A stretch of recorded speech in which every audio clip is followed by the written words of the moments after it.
Stop right there. Yeah, you. If you like all things entertainment, current events, or Hollywood, then look no further. Creator to Creators, hosted by director Meosha of Horror Noir, interviews filmmakers and creatives from around the world. Join in on the fun, guest celebrities, and informative information to have as a creator.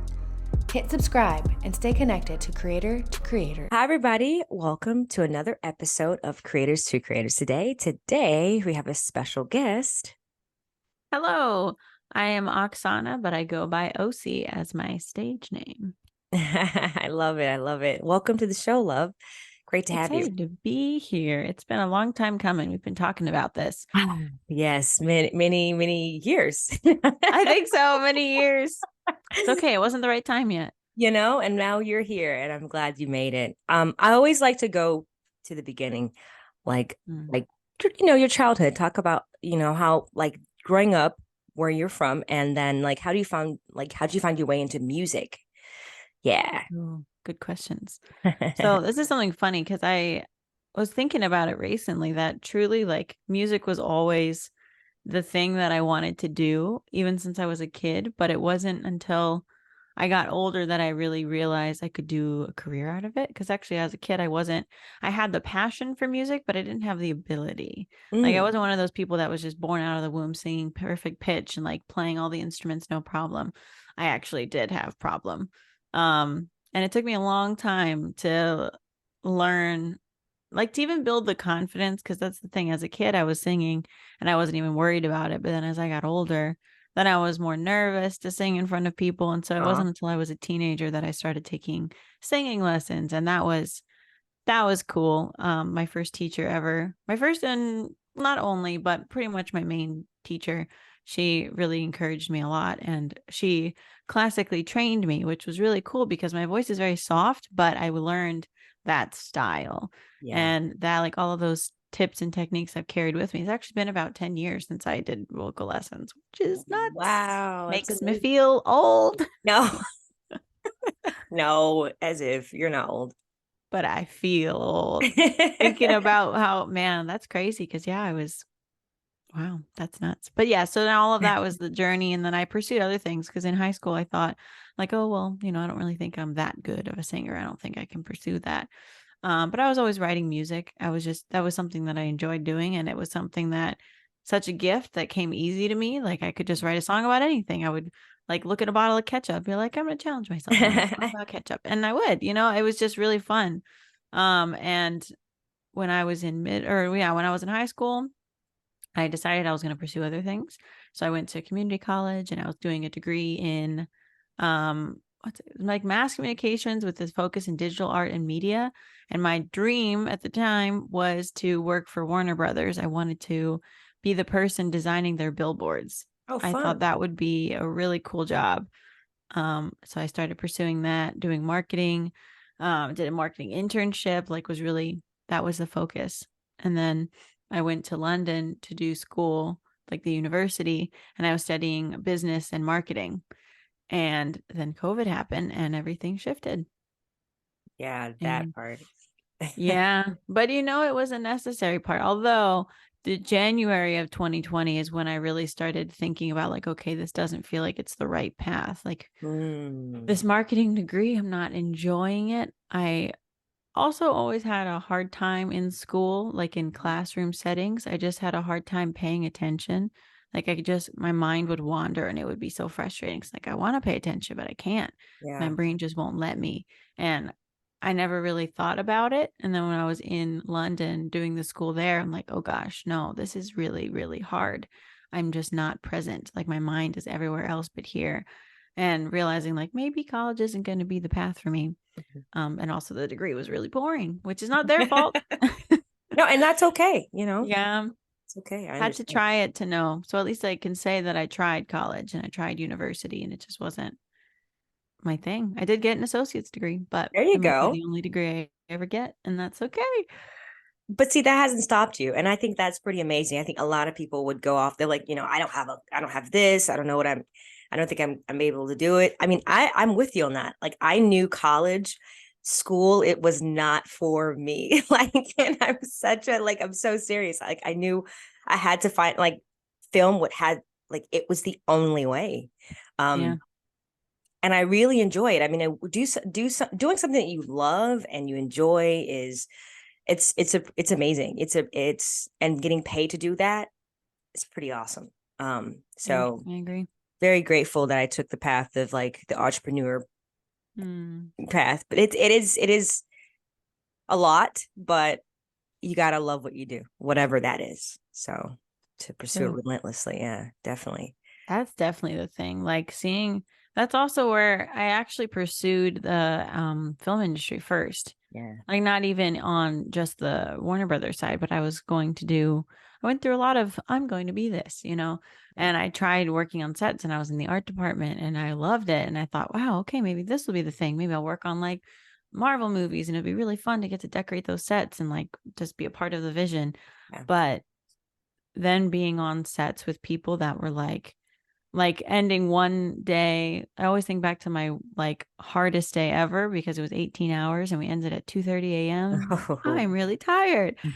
And they were asking who was willing to come back at 8 a.m. to pack up all the equipment. And I'm Wow. like, it's 2:30. I'm not home yet. I'm not asleep yet. And you want me to wake up and come back and be here by 8? No, Yeah.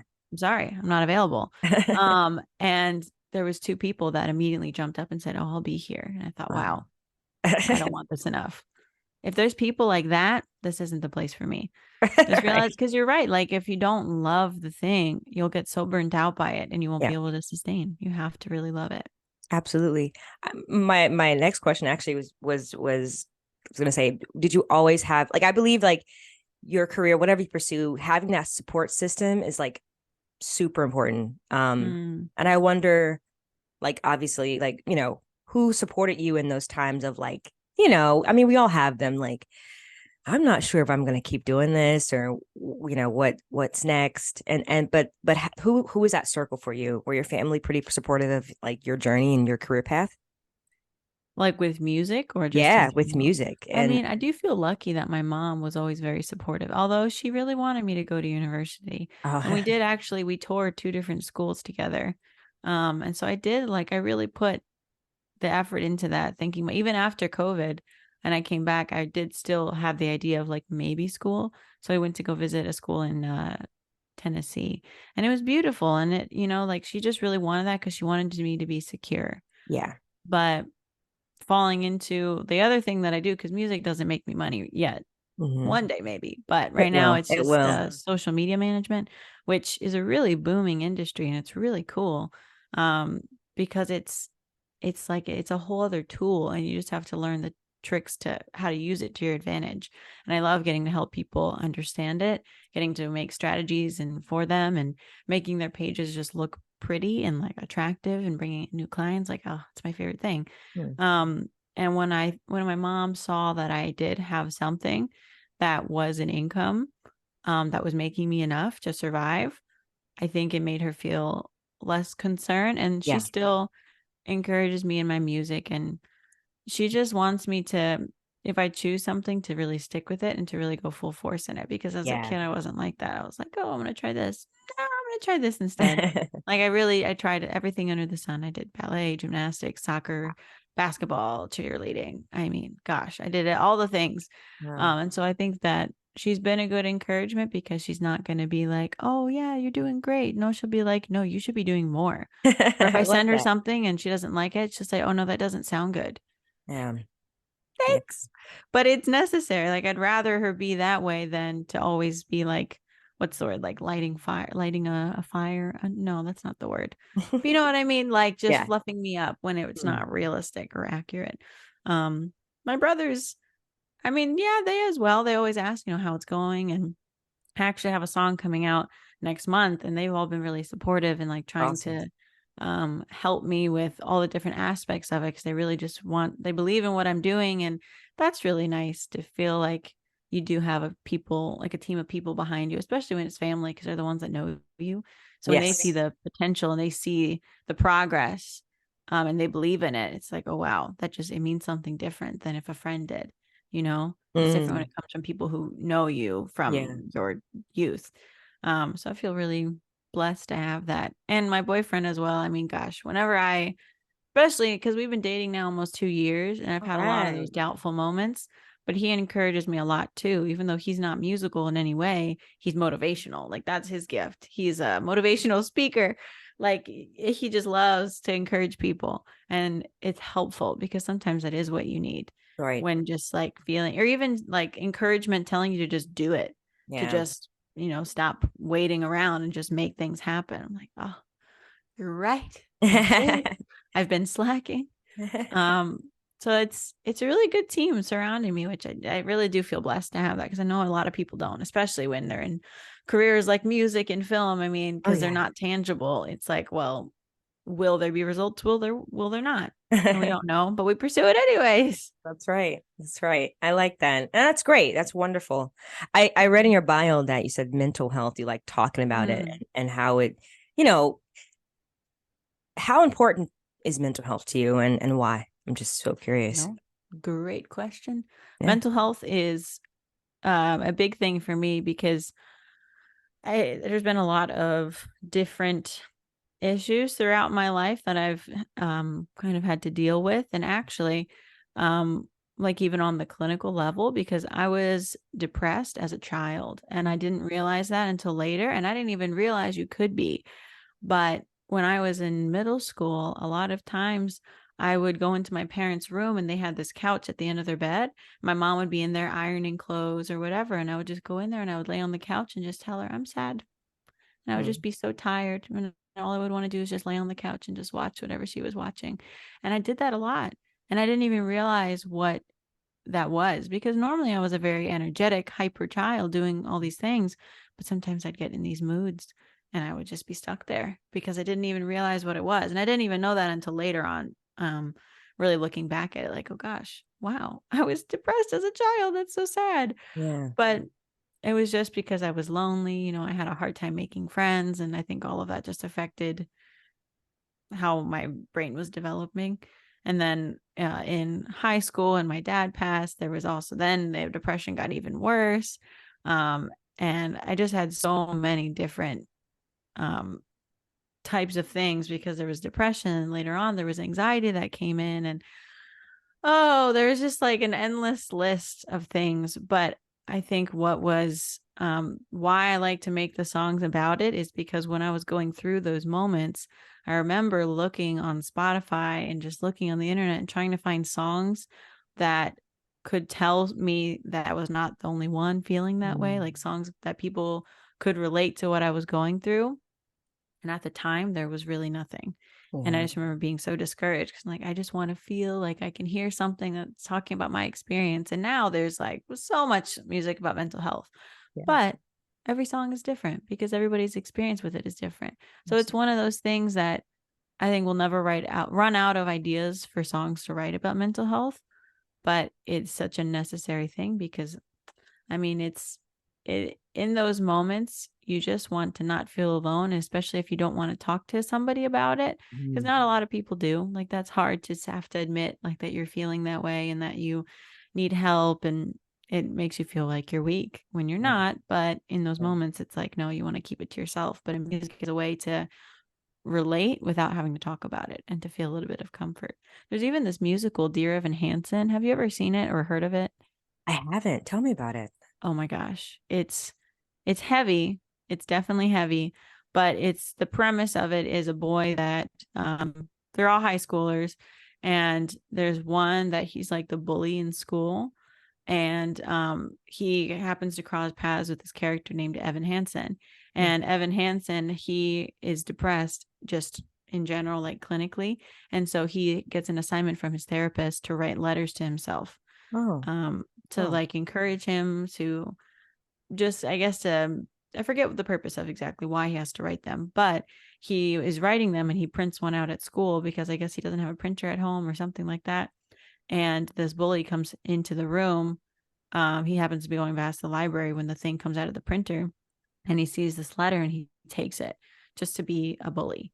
And then later that bully actually, he kills himself, and he like he just said, was going through so much that nobody knew, nobody talked about it. He didn't tell anybody, and his family finds this letter, and it says, "Dear Evan Hansen," and so they think, oh, and then the letters are signed "Sincerely Me."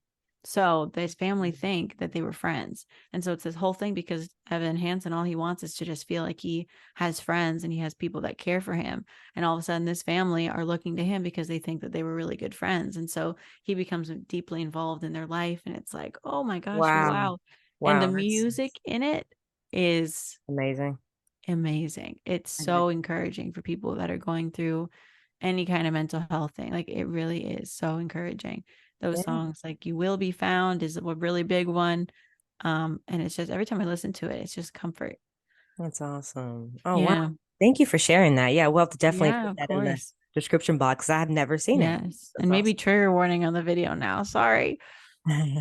Yeah, well, it's okay. I mean, you know what? I think it's important to talk about. It's a real thing, and a lot of people are dealing with it. True. And especially in the industry that we're in. More people Yeah. than we realize. It's Yeah, really easy to put on a fake front, it is. It is. I mean, I think we're especially all when it's surrounded conditioned. by actors. Absolutely. Absolutely. We're really all conditioned to say oh, I'm okay, I'm great, you Right. know. But yeah. Thank you for sharing that. Yeah, of course. Kind of fun question. Okay. If you could perform with any artist, living or dead, who would it be and why? Oh my gosh. That's a really good question.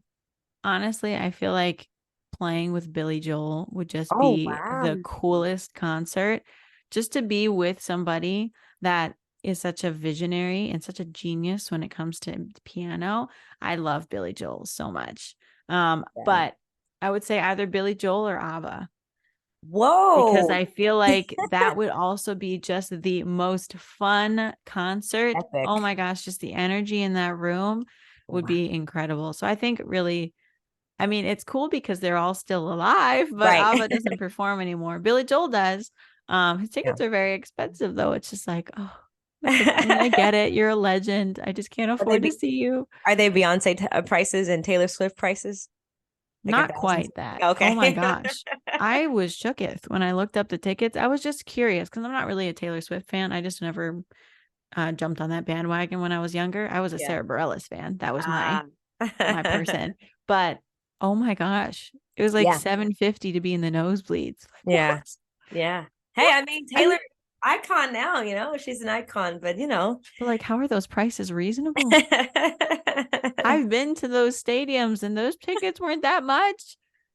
I don't get it. Yeah, times have changed. After COVID, things are different now. Now that Things have we're gotten more expensive. yeah, yeah. Like all tickets in general. Like you used to be Yeah. able to just get like a $20 ticket to go see a show, but now it's $20 plus a $25 processing fee. Like, Right. what is It's like that? what?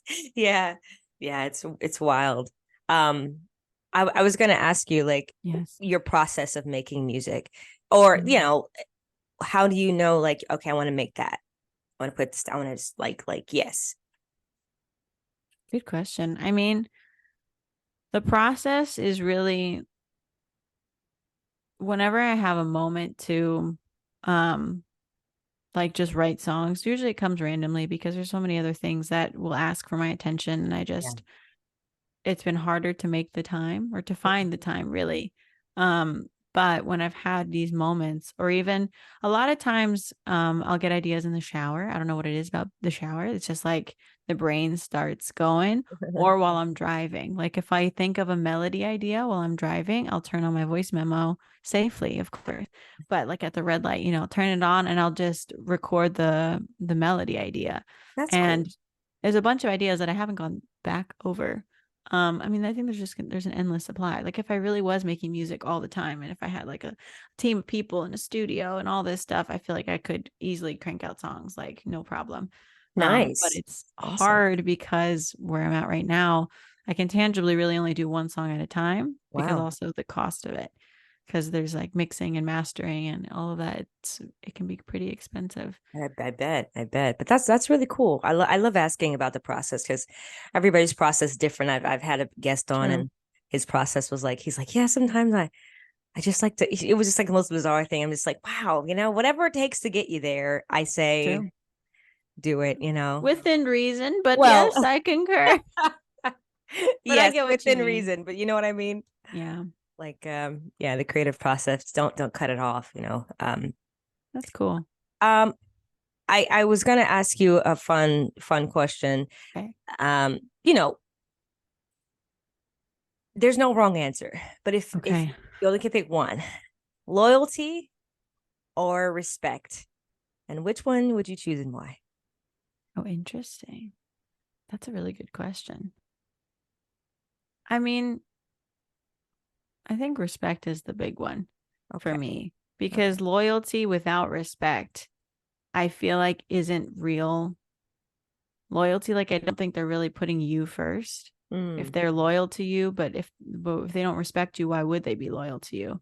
Because I feel like I'm also very sensitive to that. Like, if I feel like I'm being disrespected in a conversation, if someone's, it sounds like it's being offensive, like I'm very quick to cut it off and say like, no, or stand up for people, or even like friends, if someone's being disrespected, like I can't just see it happen.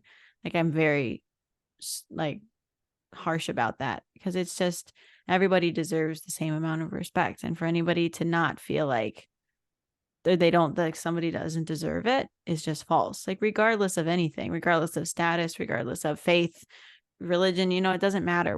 We all deserve respect. We're all humans, and we all are on this earth for a purpose. Maybe we have different purposes and different plans, and that's fine, but yeah, everybody deserves respect. I like That's a that. good question. Thank you. I try to bring something fun for you. It's great to Oh, see I you. love it. For those who don't know, I've known Osie a long Nice. time. It's Long been, time. I knew you the first time around in LA, right? Oh yeah. Oh So it's yeah. been like 5 years. 5. Yeah. Yeah. Whoa. Crazy time flies. It's really Yes, it wild. does. Really wild. But I'm just so happy for you and your journey. And I love seeing your content online and singing. Thank I'm like, you. look at her, still at it. I love that. Still And trying. Ah, yeah, I was gonna ask you, does it feel different like um now that we're out of COVID, and does things feel different now that the strike's here, everyone's picking, like, you see the people mm. walking outside, like does the energy feel different? You know, it's hard because when I lived here before COVID, I guess it did feel like a different energy. Yeah. Um, yeah, I don't know exactly what it is. It does feel like maybe there's just a more of a fear, Mm, or more of a intensity, but in the wrong way. Like, it doesn't feel like, and like, no, nothing is as simple as it was. I feel like everything got a lot more complicated. And mm, even just being in this city, like, I mean, there's been a lot of issues with like the homeless population, and there's yeah. just, it feels like there's a lot of things that are more so than anything. That's what it is. It feels like more things are being let to like just slide, Nice. and there's not as much control over the city. It feels like it's being let go of a little bit. No, Like, no. whatever reigns of control there was, like keeping it safe, it no longer has that, because it isn't. Like, I'm seeing all these things like robberies happening in Pasadena. Like, Pasadena was supposed to be the safe city, Yeah. and Yeah. it's not anymore. Nowhere is safe. And Yeah. that's terrifying to live in a place like that. And Yeah. there's nothing happening, you don't feel like you're really being looked out for and taken care of as a population Mm, when you see that kind of stuff happening without repercussions. It's like, oh, okay, so I guess anybody can do anything they want. There's no problem. yeah. That's wild. Next coming years, like, I don't foresee myself staying in LA for a long time either, Yeah. because especially with music, Yeah. it's something I can do online. Like, I could work with my producer, and I will have Zoom sessions, and I'll record things and send it to him, or we'll like work on something while we're on the call, and I'll start singing melody ideas, and he'll say, oh, I like that one, let's go with that. And excuse me, it's so cool, because that is because of technology. And because of COVID, like, we even realized that we could do things that way. We don't have to be in person. Right. It's nice to be in person because there's more opportunities to perform, and there's more opportunities to meet people. But once you kind of make your circle and you make your group, then it's just about getting your music out there. Because actually, okay, so this is crazy. This is something I just saw yesterday. It Uh-huh. was a video on TikTok from Ryan Tedder, and he was saying that making music or making a hit in 2023 is so different than it was in 2007, 2012, Wow. 2015 when he was making all of these huge hits, you know, like Apologize, Counting Stars, Yeah. because now he said that all the time he put into making connections and networking and really trying to get to know people, the best of the best, and making this like really good tracks are kind of useless because it's not about how good your song is. Like you could make a wonderful song, but if it doesn't blow up on TikTok, then it doesn't even matter. Wow. Like Wow. social media is such a heavy part of it because I think he said it's like 25 or 27,000 songs, or maybe like 72,000 songs, 7,200, a lot of songs coming out every single day on Spotify, on all these platforms. So to make a song that really cuts through, it has to do well on social media, which is Wow. nuts. It's not just about making a good song anymore. So it's Yeah. really hard to make it. Wow. So TikTok's, Right. I was literally thinking about getting off of TikTok. No, but TikTok is like everything right it's now, everything. Interesting. which is Huh. so sad that that's what it's about. It's not about the art. Although some beautiful songs do blow up, Yeah. but not all of them do. You know, like there's so many songs I'll come across like, oh, this is so beautiful. Like, why don't more people know about it? And it's just because the Wow. algorithm wasn't in their favor, or you know, like, or the video wasn't cool enough, or it's like, oh my gosh, that's crazy. That's And I've been insane. inspired seeing it happen to friends of mine, like things blow up and it works out for them, but I'm like, Wow. were they the one in a million? Does Yeah, oh, that I mean see. that's it for this group, you know? Ah, Moving on to the next one. I it's don't tough. know. It's tough. It's tough. But I think if you just keep doing the thing that you love and you're putting your all into it, something is bound to, you know what I mean, get Yeah. noticed or seen at some point for sure. Um, but any advice for anyone that wants to do music? Yeah, just put it out there. Even if it's just, you know, don't worry so much about needing to have all your tracks produced and ready. I mean, it's good to have some songs out there, like on the actual platforms, but do covers, do things and just put it out there online because that's how you're going to build your community and that's how you're going to find your people. And it also keeps you consistent with pursuing it because that's something that I had a hard time doing. But now I'm consistently posting every day and it's different things because I also talk about my alopecia stuff, but I'm doing it Hmm. because then even if your perfectionism gets in the way, like it has no place there because you really just need to put the content out there or you never will. So start today, like record a little, even if it's a 30-second cover, just record it and post it. And then tomorrow do the same thing. And then the next day do the same thing and it'll get easier, but you have to start. I like that. You got to start. Love that. Mm-hmm. Great advice. Okay, last question. All right, I'm ready. You've had, let's just say you leave this world and you get to the pearly gates of heaven Mm-hmm. and you meet God. What do you want God to say about you and your work you've done? Well, I think selfishly, I would just want to hear that I used my time well. Because that's my prayer every day, every morning is like, Lord, lead my path today, lead my thoughts, help me to use my time well, to steward it well, because I know that today could be my last day. For some reason, he could just decide that tomorrow I'm not going to wake up. And I don't want it to be that I wasted the precious time that I had. And I think that's why I say that with music is to just start because we don't know how much time. Like if you don't start now, what are you waiting for? There's no Yeah. guarantee that we're going to live to 85. Hopefully we will, but if we don't, did you use your days well? So I think that would be the most precious thing to hear, that I used it well. I didn't waste this life. I didn't waste these abilities that he gave me, that I Oh, yeah. truly listened. Yeah. That's a beautiful, What a beautiful good answer. question. What would you like to hear? You know, come on in, girl. You made it in. I'm like, woohoo. I like that. No, I don't know. I just, just like, I think that too. Just, hey, good job. Because sometimes I believe like it's tough sometimes. And Mhm. you just want to, you want to do a good job, which, with the time you have left here or Right. on earth. So, and love people. So that's pretty much what I wanted to hear. Like, so I did good. I did good. You done good, kid. You done good. I like that. Something like that. Like encouraging. Yeah.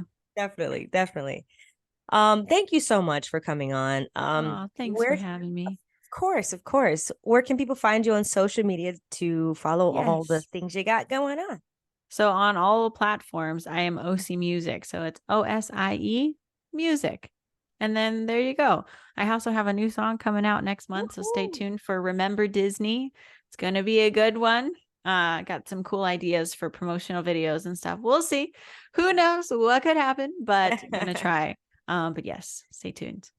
Congrats. We'll definitely have to come. Well, when it comes out, you got to come back and talk to us about it. Oh, I mean, I'd be happy to. Awesome. Let me know. Of course.